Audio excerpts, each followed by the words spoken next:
E aí, pessoal, mais um episódio do Debriefcast, o podcast do Debrief em parceria com a Legítimos. Hoje a gente vai falar sobre ECA digital, verificação de identidade e como as empresas precisam se adequar a esse novo cenário. E para isso, eu tô aqui com especialistas que estão no centro dessa discussão, tanto do lado regulatório quanto do lado prático. Nós estamos aqui com o Thomas Hanikel, que é Data Protection Officer na Legítimos, que é uma empresa especialista em verificação de identidade e prevenção a fraudes. Thomas, seja muito bem-vindo. Obrigado. Perfeito. Agora a gente também está aqui com a Larissa Galimberti, que é sócia de tecnologia e proteção de dados no Pinheiro Neto Advogados. Seja bem-vinda, Larissa. Obrigada, um prazer estar aqui com vocês. Nós também recebemos a Lilian Sintra de Mello, que é doutora em Direito pela USP e Harvard e ex-secretária nacional de Direitos Digitais do Ministério da Justiça. Seja bem-vinda, Lilian. Muito obrigada, uma alegria estar aqui. E para finalizar, temos também a Mirelle Andrade, que é líder de privacidade e ética de dados no Itaú. Seja bem-vinda. Muito obrigada pelo convite. Em poucas palavras, o ECA Digital traz uma nova forma de proteção para criança e adolescente no ambiente digital. Eu costumo dizer que a gente basicamente traz a lógica do Estatuto da Criança e do Adolescente, de um olhar cuidadoso para essa população que é mais vulnerável, para o digital. Então, é basicamente pegar aquela mesma visão de um desenvolvimento psicossocial de acordo com a faixa etária e trazer para a internet, olhando para esse padrão que a gente chama no jargão jurídico de segurança por design, né? Ter como padrão a proteção dessas crianças no ambiente digital. E o que isso muda nas empresas, principalmente de redes sociais, assim, né? Bem, a sua pergunta ela é bem específica com relação a redes sociais, porque existe obrigação específica para esse segmento, ainda que a lei se aplique de forma geral a, enfim, fornecedores de serviços digitais, de tecnologia da informação. Então, não é tão restrito a esse segmento, mas específico para redes sociais, a gente tem uma obrigação ali de vincular contas de crianças e adolescentes abaixo de 16 anos a um responsável. Exceto essa especificidade, todo o resto se aplica a todo mundo. E aí a gente vem com essa visão que eu tenho chamado muito assim de uma proteção em múltiplas camadas. Então, é olhar para a segurança não só do ponto de vista de design do produto, mas também trazer, como você já comentou, verificação de idade, que é algo super importante, porque a gente já tinha isso no ambiente analógico, quando na porta do cinema tinha alguém para olhar qual era a idade de quem entrava para cada filme. E aí a gente considerava a recomendação da política de classificação indicativa. Então, o que é interessante dessa nova legislação, que é como a gente olhou para o passado, para modernizar olhando para a internet, a gente também modernizou a política de classificação indicativa. Então, eu deixo um convite para quem ainda não conhece, entre na sua loja de aplicativo e olhe qual é a recomendação de faixa etária para cada uma das aplicações instaladas em dispositivos como celular, tablet. Para a gente entender na prática onde que entra a atuação de cada um de vocês nesse cenário, tá? Começar com o Thomas aqui. No nosso caso, eu como Data Protection Officer da Legítimos, a Legítimos ela é uma empresa de verificação de identidade. A gente desenvolveu um produto específico para o ECA Digital que trabalha na aferição da idade. Então, a gente faz a inferência dos dados, por exemplo, das pessoas, dos menores que por acaso tentem acessar ali conteúdos restritos ou impróprios para aquela faixa etária, né, de crianças e adolescentes, e faz a verificação ali se ela é ou não maior. E aí logo depois a gente faz o descarte dos dados dos menores e aí libera ou não a entrada daquela pessoa para aquele conteúdo e faz toda uma orquestração de dados para que isso seja feito da melhor maneira possível e com privacy by design, sempre pensando na segurança do menor, da segurança da empresa e na segurança também dos titulares de dados, porque há uma correlação muito importante que tem que ser feita com a própria legislação de LGPD, que é a Lei Geral de Proteção de Dados, que também dispõe de princípios muito importantes, como a minimização de dados e outros princípios que acabam conversando muito com essa nova legislação. E tudo isso tem que ser levado em conta pelas empresas e todos os fornecedores da cadeia também. Bom, acredito que no mercado, no geral, né, como foi falado, o ECA Digital não é apenas para rede social, é para para aplicativos de tecnologia, né, com acesso provável de menor. Então, o mercado, no geral, na minha concepção, a gente sempre tem que lembrar do melhor interesse. Era um conceito já trazido pela LGPD, não é algo novo, então empresas que já estão adequadas, que pensam em privacidade desde a concepção, já levam isso em consideração, mas deixa uma obrigação a mais, né? Então, pensar no melhor interesse do titular, do menor de idade, garantir que todo o tratamento do dado dele seja feito respeitando todos os princípios éticos, todos os princípios de finalidade, necessidade, proporcionalidade, minimização, que são princípios já trazidos pela LGPD, e garantir que não tenha nenhum viés discriminatório no uso do dado do menor, né? Não tenha nenhum desvio ético no uso de dado dessa criança e desse adolescente, e garantir que todos os princípios do ECA se apliquem, né? Como foi dito também, o ECA já existe. A gente já precisava aqui garantir, pensar no menor como uma pessoa vulnerável. Quando a gente fala em ambiente digital, isso expande. Então, entendo que o papel do mercado como um todo é ir além de apenas cumprir essa legislação, mas entender de fato qual que é o melhor interesse do menor e como a gente garante aqui todas as salvaguardas necessárias para um público vulnerável. Bom, eu represento aqui escritório de advocacia, Sim. então o nosso papel é auxiliar as empresas nessa adaptação. Eu acho que o que é mais interessante é que quando se fala de ECA digital, muitas pessoas sempre pensam em redes sociais, que foi uma das primeiras questões aqui.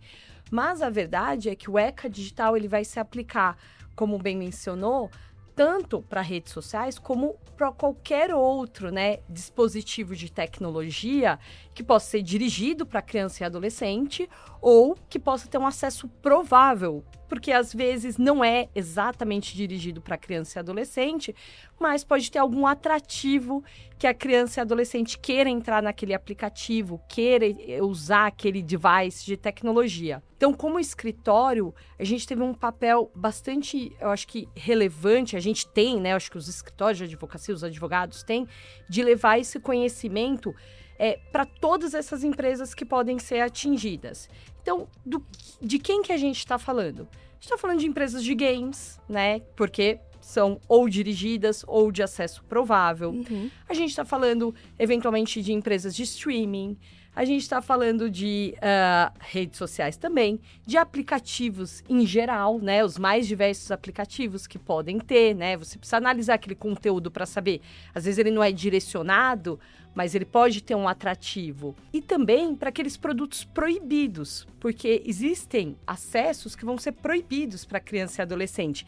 Então tem uma parte do mercado que talvez não fosse, se a gente pensar em termos de tecnologia, aquele foco, sabe, para a ECA digital, mas que por ofertarem produtos proibidos, então a gente está falando ali, por exemplo, produtos fumígeros ou armas, ou eles são diretamente impactados pelo ECA digital. Como escritório, a gente olhar para todo esse mercado e ajudá-los a como se adaptar a cumprir melhor essa legislação, a interpretar e estar de acordo com a legislação. A realidade é que, embora tenha se falado bastante de redes sociais, essa legislação, a questão de verificação de idade ou outras obrigações vão atingir várias outras empresas do mercado. Então, a gente tem, por exemplo, o mercado de bets, de apostas, de cota fixa, que tem lá uma restrição para menores. Então, eles vão ter que colocar uma verificação de idade no onboarding do usuário.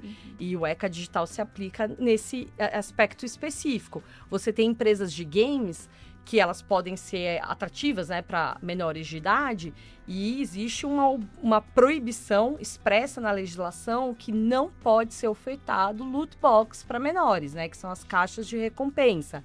Então, naquele momento do loot box, tem que ter uma verificação de idade. E aí também como aqueles produtos que são proibidos, o acesso ou o uso por menores, né?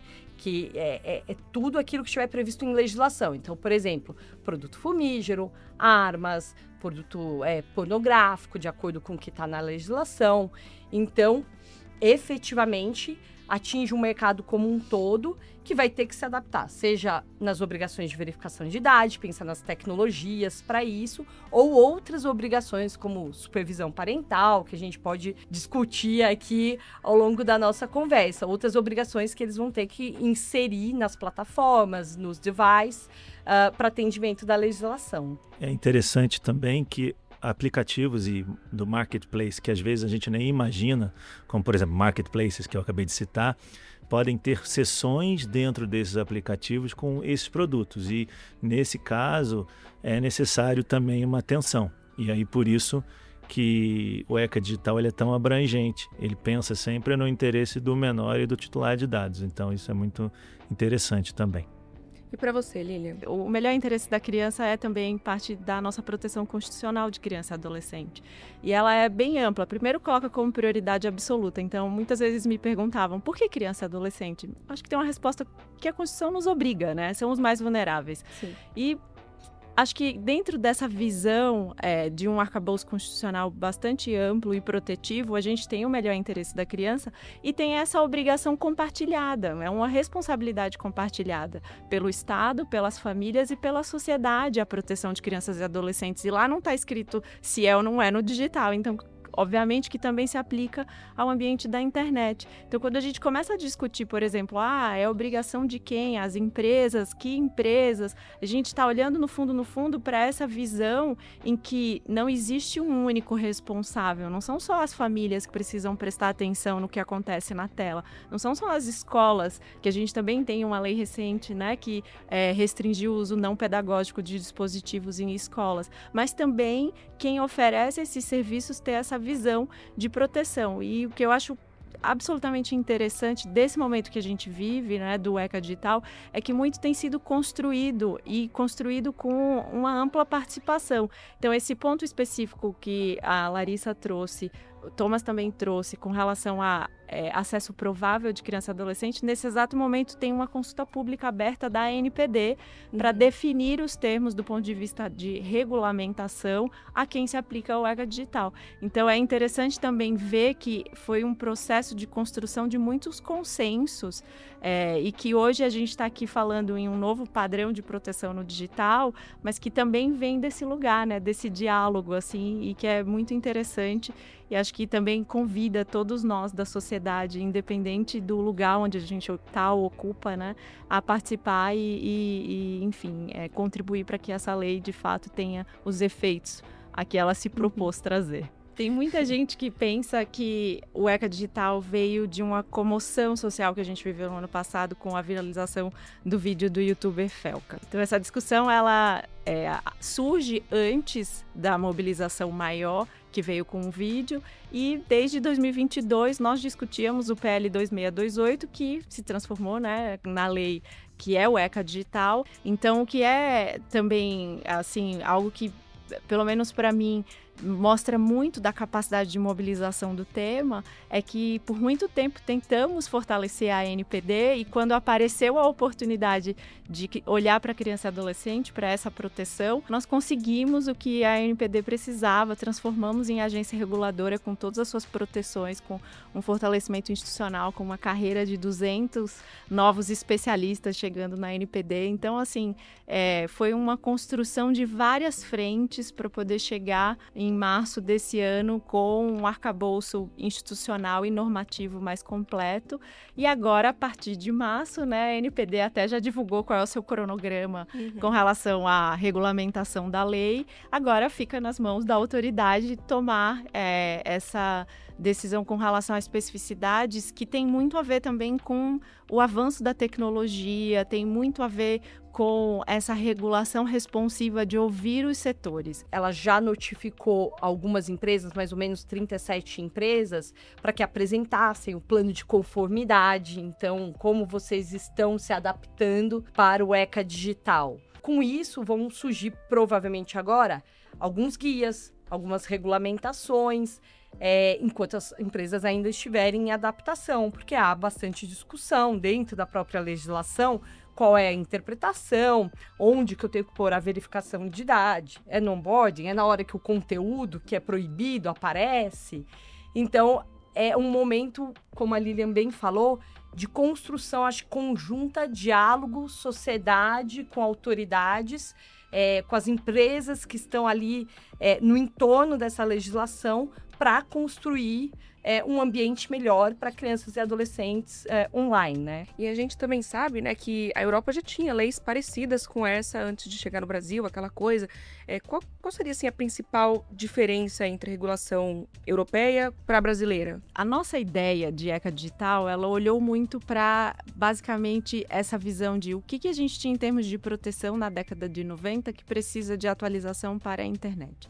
Então, é importante isso ficar claro, porque às vezes parece que a gente olhou para a legislação internacional e praticamente copiou, e não foi bem esse o exercício feito com o ECA Digital, mas obviamente que nós nos beneficiamos, enquanto brasileiros, de uma onda global de maior preocupação com criança e adolescente no ambiente digital. Então, por exemplo, a lei australiana foi a primeira que baniu crianças e adolescentes em redes sociais. E é uma lei bastante voltada também para a segurança por design. Nessa mesma época, tínhamos também França e Reino Unido limitando o acesso de criança e adolescente a conteúdo pornográfico. E começando a esquentar mais uma discussão sobre é possível ou não fazer aferição de idade no ambiente digital. Temos tecnologia para isso ou não, né? E quase que esse fenômeno também legislativo acompanhado por decisões judiciais muito impactantes, inclusive nos Estados Unidos. Então, obviamente, existe um benefício de estar nesse momento discutindo o tema, mas a lei brasileira foi bastante pioneira e colocou o Brasil num espaço de liderança da discussão sobre quais são os melhores estándares, o que, no fundo, às vezes a gente, nesse espaço assim, mas será que o Brasil deveria ocupar esse espaço? Eu sempre dou uma resposta que nós somos muito heavy users, né? A gente usa muito a internet. Nós somos, assim, 4º país em tempo de uso de rede social, 2º ou 3º país em tempo de internet por usuário. Então, assim, como é que a gente transforma também esse lugar em que nós consumimos internet, mas a gente também define padrão? E é muito legal porque o Brasil fez uma escolha muito interessante, né? Que não foi banir. Ao contrário de outros países, a gente, o legislador, né, e aí um trabalho muito importante da Secretaria nesse sentido, foi de ouvir a sociedade e entender o que estava sendo proposto na época. E entender que existem tecnologias, como por exemplo essas tecnologias de aferição de idade, etc., que são capazes de sim fornecer uma solução viável e ao mesmo tempo preocupada com as crianças e os adolescentes. Então, é muito inovadora essa legislação e a gente tem sentido bastante da ANPD também agora nesse momento, o diálogo e escutar a sociedade. Então, a gente está participando da consulta pública que está acontecendo agora, a gente vai também subsidiar os técnicos da ANPD com as informações, porque é uma coisa que está sendo construída a todas as mãos, né? Então, a sociedade inteira se uniu nesse tema e, claro, né, quem que não é... Eu, por exemplo, sou pai, fico muito preocupado com o tempo de tela, com todas essas questões. Então, também tem a responsabilidade da família nesse sentido, mas as empresas estão muito abertas a entender o que a ANPD está propondo, o que a regulação vai vir propor e é muito interessante isso comparado com outras legislações que a gente viu. E o quanto esse diálogo é importante, né, entre setores da sociedade como um todo e a ANPD, porque de um lado a ANPD não sabe de tudo o que acontece, não sabe de todas as especificidades de cada setor, de cada dos riscos existentes, e do outro lado as empresas também não têm, muitas vezes não têm esse olhar tão amplo de todos os riscos envolvidos, de como que uma lei de fato ajuda, né, as empresas, inclusive, tira incertezas, dá mais credibilidade, dá segurança. Então esse diálogo, esse momento que a gente está vivendo de diálogo com a ANPD, com a ECA Digital, o quanto ela está se expandindo e cada vez mais a gente consegue esse diálogo, é muito importante e muito rico para a sociedade no geral. E a gente sabe, né, que tem muitas tecnologias hoje em dia que as empresas usam que são internacionais para essa questão de verificação, mas temos também as brasileiras. Quais seriam essas tecnologias que a gente não conhece tanto ainda? A gente tem algumas tecnologias que se baseiam na biometria facial, que é a verificação de identidade em si. A gente tem também algumas outras tecnologias que conseguem, por exemplo, instalar tokens nos celulares, nos dispositivos, para que isso seja feito de uma forma menos invasiva também em relação à privacidade. a gente também consegue bastante resultado positivo quando a gente faz o liveness. Não vou entrar na técnica do que é o liveness, mas, por exemplo, é para você checar se aquela pessoa está viva e está fazendo, se é ela mesma que está fazendo aquele onboarding naquele determinado momento, ou seja, ela que está tentando acessar aquele aplicativo naquele determinado momento.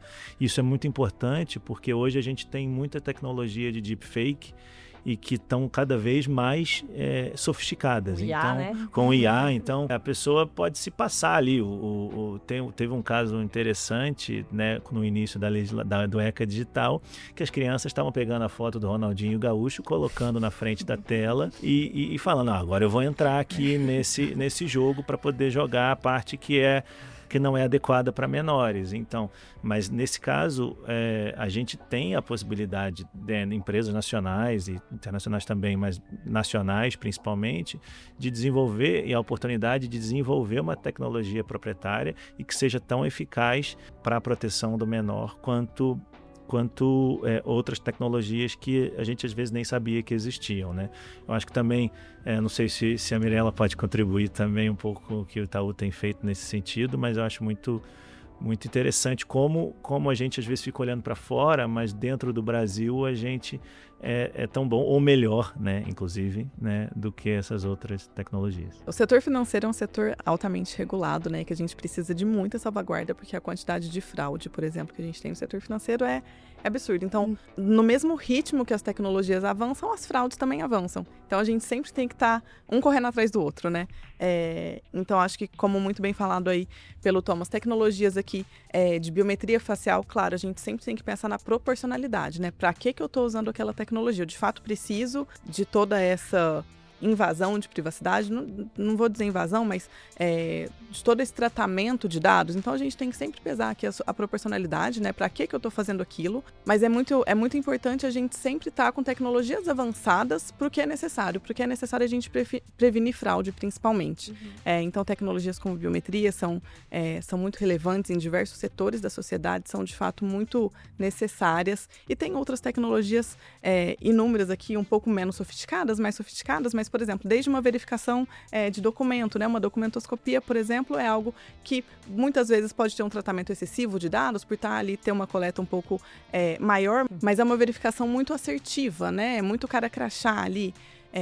Tem tecnologias como, por exemplo, como tokens, que eu aplico minimizações aqui, anonimizações de dados, que eu só digo se a pessoa é maior ou menor de idade, sim ou não. Então, é super pouco invasiva, só que, claro, eu tenho que ter aqui um prestador de serviço aqui, quem me dá essa informação, com muita confiabilidade. Mas tem uma gama muito grande de tecnologias que a gente, proporcionais ao risco, a gente consegue aqui aplicar em diferentes cenários. E a NPD já sinalizou que a regulação vai seguir muito esse approach de abordagem baseada em risco.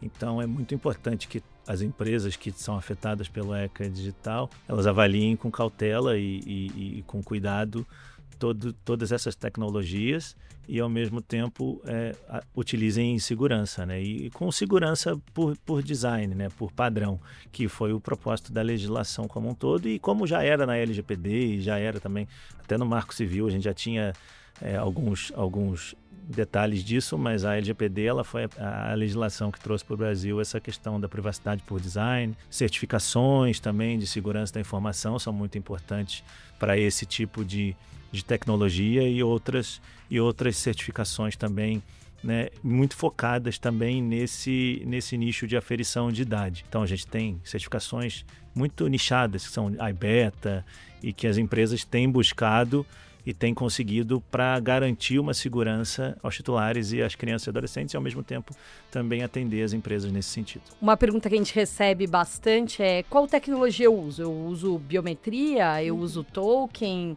Eu uso CPF? O que eu deveria usar? O que é o melhor usar?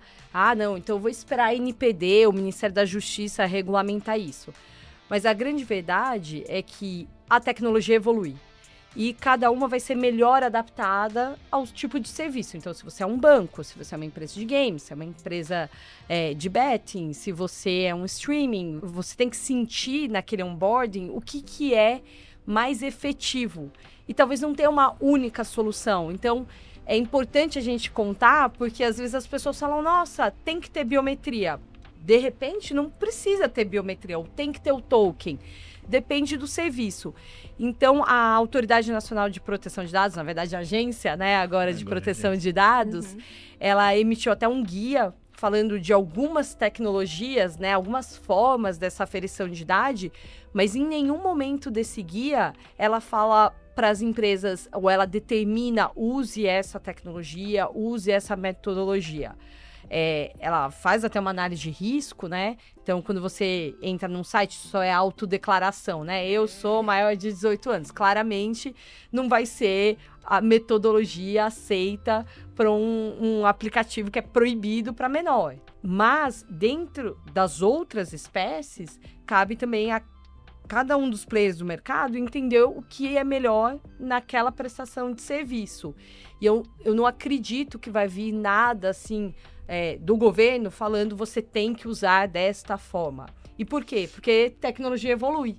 Então, se a gente estabelecer qual é a tecnologia, pode ser que daqui a um mês já esteja um fraudador burlando aquela tecnologia criada, aquela metodologia criada, e você já tenha que desenvolver um layer acima daquilo. Então, isso é importante para que o mercado saiba. Não existe uma forma. Vá ou no seu departamento externo, ou nos prestadores de serviço, e vejam o que se adapta melhor ao seu modelo de negócio. E agora que a gente já está falando de soluções, eu sei que a Legítimos ela tem uma tecnologia de verificação de identidade, e é uma tecnologia brasileira, né? Não é uma tecnologia externa nem nada. Então, eu queria pedir para o Thomas explicar um pouquinho melhor como é que funciona de forma mais detalhada essa tecnologia. A gente está desenvolvendo, desde a concepção, uma tecnologia que a gente já vem de um mercado altamente regulado, então a gente já faz verificações de identidade de uma forma recorrente, então com bastante segurança e dentro dos ditames da LGPD, a gente já tem uma gama de dados pessoais, por exemplo, de maiores muito grande, considerando o nosso mercado atual. Mas a gente, no âmbito do ECA Digital, a gente desenvolveu uma tecnologia que faz a aferição da identidade através da biometria facial, claro, também pensando em nichos mais críticos, como por exemplo a Larissa falou de fumígenos e jogos com loot boxes, etc. Uma biometria facial com outras, com um CPF check, né, com uma checagem de CPF e documentoscopia, pode ser relevante, mas a gente faz a verificação sem guardar o dado do menor. Então isso é muito importante para o ECA Digital, porque o ECA Digital já diz que a autodeclaração não basta. Então ele diz expressamente isso, a autodeclaração não basta. Então as empresas precisam adotar algum tipo de porteiro, vamos dizer assim, para que garanta esse não acesso ou acesso limitado às partes dos produtos que podem ser acessados por menores. E a Legítimos ela entra nesse momento, na aferição da idade e na decisão, por exemplo, se aquela pessoa ela é maior, ela vai seguir, se ela é menor, ela não vai seguir, e se precisa de alguma identidade, alguma identificação a maior. Então, por exemplo, né, se a empresa quiser que também a gente tenha uma hipótese de consentimento parental, a gente vai seguir para fazer a verificação da identidade dos responsáveis daquele menor. Então, se isso for o caso, a gente também tem uma série de layers que são capazes de ser orquestrados para cada cliente. Então, se o cliente ele quer simplesmente fazer a aferição, ele vai poder fazer, mas nos mercados altamente regulados isso não é recomendado, porque a gente vai precisar de uma forma eficaz e a NPD já sinalizou que isso vai ser regulamentado, mas lógico, não como a Larissa bem comentou, não determinando a tecnologia, mas vai ser regulamentado. Então a Legítimos ela pode entrar neste momento especificamente. A experiência do usuário acontecer ali com segurança sem gerar impedimentos, que às vezes é uma coisa que incomoda, né, o pessoal. Tem como isso acontecer? Sim, a gente é muito rápido e às vezes até imperceptível esse tipo de verificação. É claro que a gente atua de acordo com a LGPD, né? Então vão ter os termos de serviço, políticas de privacidade, tudo bem elaborado para que principalmente o responsável daquela pessoa tenha todas as informações necessárias para para seguir com aquilo, mas é praticamente imperceptível. Tem até uma hipótese, por exemplo, que a pessoa não necessariamente vê o rosto dela. Muitas pessoas não gostam de ver ali o rosto na hora, por exemplo, de fazer a verificação no banco, né? Então, trazendo aqui o exemplo do setor financeiro. Então, a gente tem até a possibilidade de fazer isso sem mostrar essa questão. Muito parecido com o que já é feito nos telefones, né? Bota ali uma carinha ali e tudo. A pessoa, obviamente, sabe que está sendo feita a checagem da idade dela ali naquele momento, mas não invasivo. Também tem a possibilidade de instalação de tokens nos celulares, para isso evitar de ser feito de forma recorrente e invasiva também, ferindo a privacidade. E tem toda uma gama de opções. Então, isso fica muito também a critério da plataforma, se ela vai tomar mais risco ou tomar menos riscos, mas todas são possíveis de ser utilizadas. Então, é bem interessante. E onde que as empresas mais erram, assim, quando vão implementar essas soluções? Ou se tem alguma coisa que eles deveriam ficar mais atentos? Para mim é muito mais metodológico, digamos assim. É quando eu começo a pensar nisso, né? Como o Thomas falou, eu tenho aqui como fazer uma tecnologia sem fricção, etc. Mas, por exemplo, eu tenho que dar transparência para o titular que eu estou fazendo isso, né? E essa transparência não tem que ser pensado lá quando eu vou implantar a solução, tipo, peraí, lembrei aqui que eu tô colhendo a biometria e aí deixa eu pôr um avisinho pro titular. Tem que pensar muito antes, eu tenho que pensar onde que eu vou guardar esses dados, onde eu tenho viés nessa análise. Hoje, com o uso de inteligência artificial, né, cada vez mais a gente pensa muito nisso. Viés, como que eu estou usando a ética e a responsabilidade aqui? Então, para mim, o erro é incorporar isso só no final da solução e não pensar no antes, em todo o preparo que a gente precisa fazer. Todas as salvaguardas, tô aderente à legislação ou não tô? Deveria coletar menos dado nessa jornada ou não deveria? Tenho alguma documentação que precisa ser feita? Como é a melhor forma de eu dar transparência para o titular que eu estou fazendo isso? Então, incorporar isso desde a concepção e não pensar isso de maneira isolada só no final.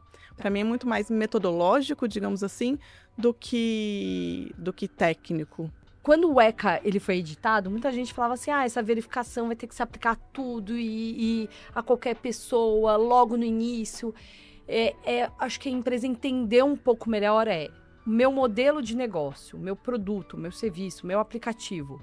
Eles estão sujeitos a uma indicação de idade, a classificação etária do Ministério da Justiça? Sim ou não? Elas primeiro entenderem qual que é o produto, o modelo de negócio e as implicações disso em relação ao ECA digital.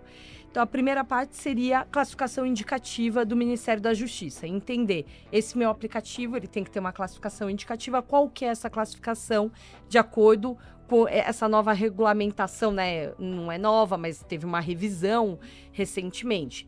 Depois, tem algo no meu aplicativo ou no meu produto que ele precisa, então, de uma verificação de idade? Não é todo o produto ou durante toda a jornada daquele produto que você precisa. Pode ser momentos específicos. Eu preciso entender quem está lá na minha plataforma porque eu quero dar um ambiente melhor.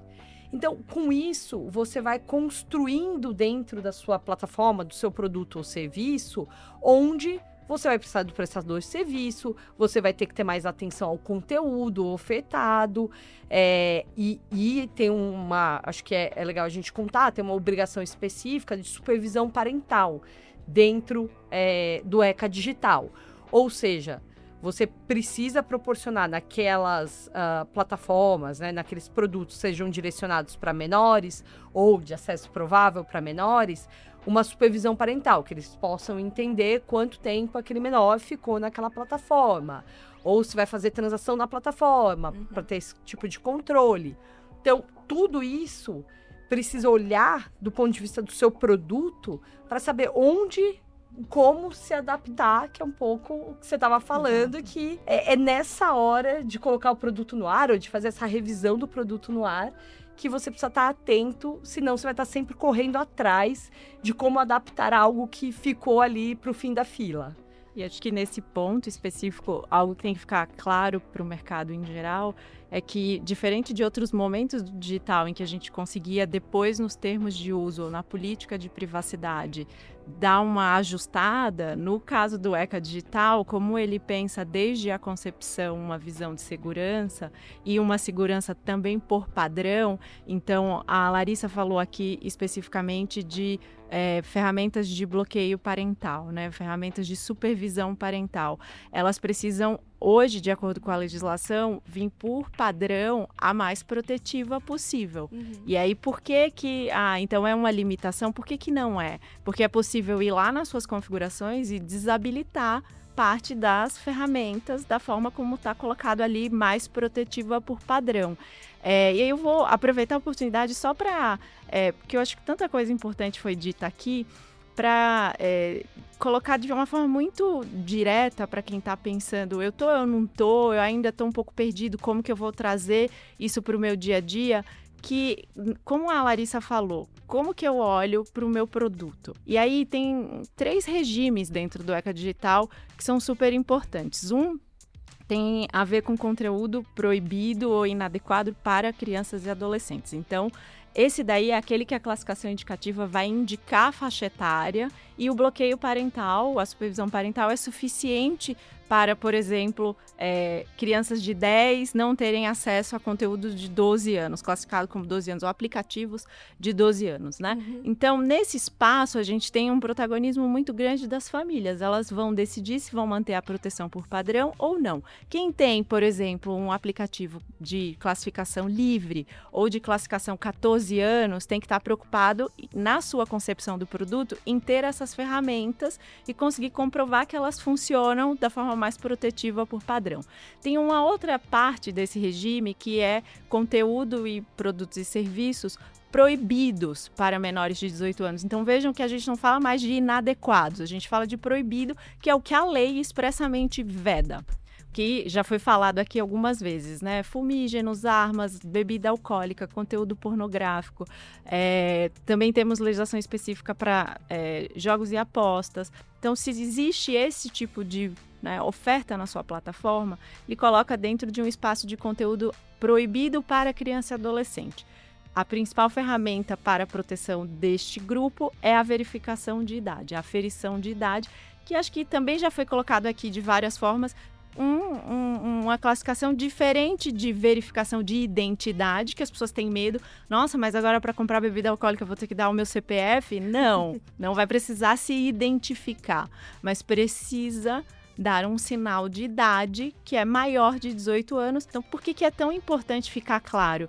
Não é todo mundo que tem esse tipo de produto e serviço na sua plataforma. Então, se você está nas classificações da política de classificação indicativa abaixo de 18 anos, não é essa a sua principal preocupação nesse momento. A sua principal preocupação, ferramentas de supervisão parental. E aí, a última classificação desse que eu tenho chamado de 3 regimes é conteúdo ilícito, que era a principal preocupação quando nós começamos a discutir lá atrás ECA Digital. Nós temos números no Brasil que são assustadores. A Polícia Federal recebe, em média, 2.500 denúncias por dia de abuso e exploração sexual infantil no ambiente digital. Caramba. Como é que a gente resolve este problema especificamente? O ECA Digital traz obrigações de reporte às autoridades. Então, uma vez que esse conteúdo é identificado, precisa ser informado às polícias. A Polícia Federal está montando agora um Centro Nacional de Triagem para receber esses reportes. As empresas que são multinacionais, têm sede nos Estados Unidos, já conseguem reportar para o NECMEC. Nós recebemos no Brasil também. Quem recebe é a Polícia Federal no Brasil.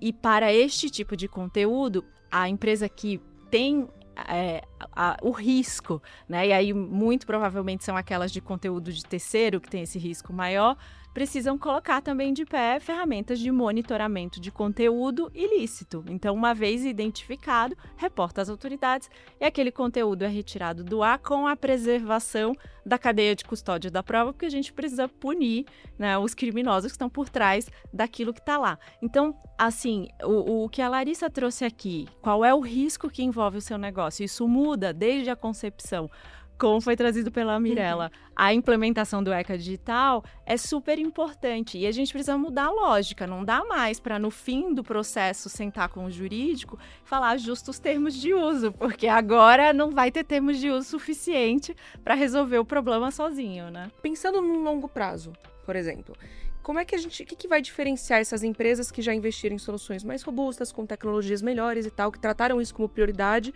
do que aquelas que sabe, cuidaram disso só por, sabe, só para cumprir tabela? Aqui eu posso falar que é penalidade. Sanções, né?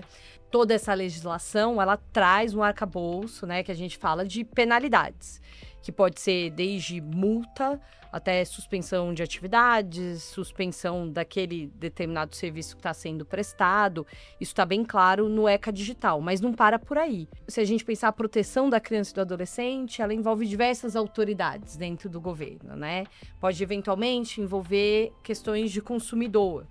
Então, são várias autoridades que, no final do dia, vão fiscalizar. Sem dúvida nenhuma, a Autoridade Nacional de Proteção de Dados é a mais importante. Acho que, junto com a Secretaria Digital, é nessa concepção, né, na fiscalização. Mas são várias autoridades no Brasil que vão poder fiscalizar e educar a sociedade como um todo nesse sentido. E a gente nunca pode deixar de levar em consideração que as pessoas têm seus direitos individuais, elas podem procurar o judiciário.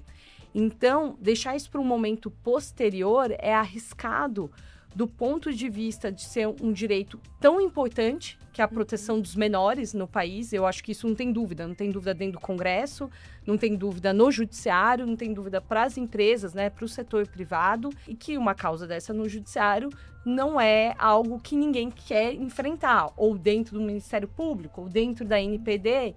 Então, é por isso que a gente alerta, assim, comece agora, em que todo mundo ainda está discutindo. E eu não acredito que agora no começo vai ter, assim, a gente chama de enforcement, né, tão duro, porque ainda há muita coisa interpretativa dentro da legislação. Então, se você acompanhar a evolução da regulação, começar a implementar seus métodos de verificação, os métodos de controle de supervisão parental e evoluindo junto com a regulação, você evita esse tipo de risco para sua atividade. Então, acho que esse é o principal ponto. E as empresas hoje, elas estão mais preocupadas com essa questão da multa ou da reputação, né? Ou assim, preocupadas mesmo, sabe? Eu acho que depois você pode falar melhor do que eu, Thomas, mas eu diria, assim, que os dois pontos são muito relevantes. Porque ninguém quer estar envolvido numa discussão dessa. E o segundo, porque do ponto de vista reputacional, você perde valores de mercado, né? Então, eu não consigo nem definir o que é mais importante. Eu acho que as empresas sérias levam esses dois escopos em consideração e simplesmente porque elas querem estar em compliance com a lei. É muito mais do que, isso vai me dar um problema reputacional. Existe uma lei, eu preciso estar em compliance. Eu tenho departamentos aqui dentro para fazer isso se tornar efetivo. E agora eu preciso procurar soluções para me auxiliar nesse compliance de uma nova legislação no país. Sim. Acho que a sua resposta ficou bem completa, mas eu só adicionaria, enquanto diretor de compliance e de proteção de dados de uma empresa também, que a gente está num momento muito, muito legal, que você mesmo falou, né, Larissa, que a NPD já sinalizou que ela quer conversar, ela quer entender melhor a legislação. Então, é um momento que as pessoas devem adotar, que as empresas já devem adotar esse tipo de solução e tanto de controle parental quanto de verificação de identidade ou aferição de idade, para que quando chegue, né, na sinalização das sanções, que aparentemente vai ficar para março de 2027, de acordo com o cronograma da própria ANPD, as empresas já estejam perfeitas não perfeitas, porque a gente sabe que nunca é um trabalho ongoing, né? Igual a adequação à privacidade e proteção de dados. É um trabalho contínuo, que é um programa que precisa ser implementado. E as soluções e tudo que vai ser implementado em relação a isso é um trabalho que é constante.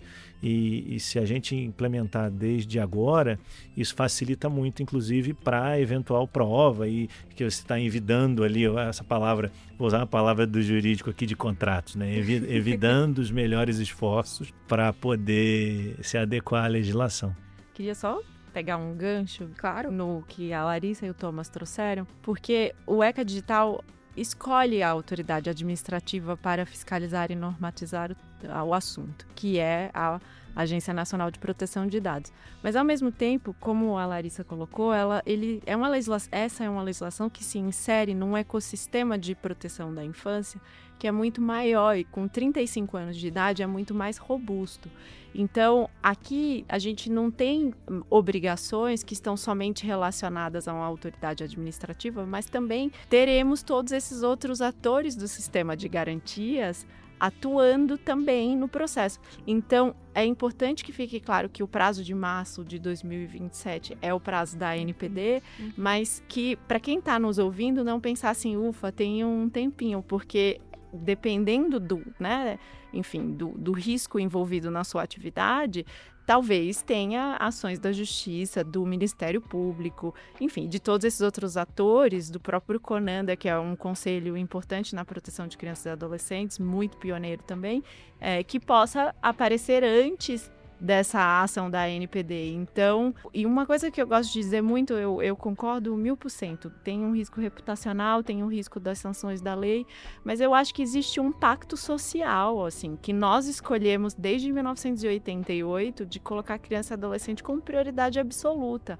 E esse pacto não exclui as empresas, pelo contrário, elas são centrais nessa proteção. Então, a gente conseguir, enquanto sociedade, mostrar esse avanço, acho que a coisa que mais me emocionou em março, quando o ECA Digital entrou em vigor, foi ver as mudanças instantâneas, assim, no dia seguinte tinha mudança em termos de uso, tinha mudança em tecnologia, o que mostra que, assim, a gente, enquanto sociedade, apesar de toda a polarização de tudo, a gente tem consensos importantes e avanços em termos de proteção de direitos humanos, enfim, de tudo isso que nos move enquanto brasileiros, né?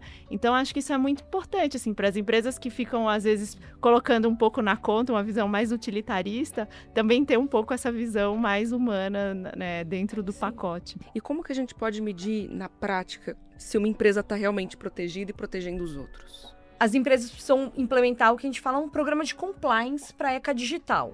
Então, acho que esse programa ele é dividido em duas partes. Uma parte é um checklist de implementação, tal como ela vai ter que fazer neste momento, e um segundo de monitoramento. Então, o checklist, o que seria?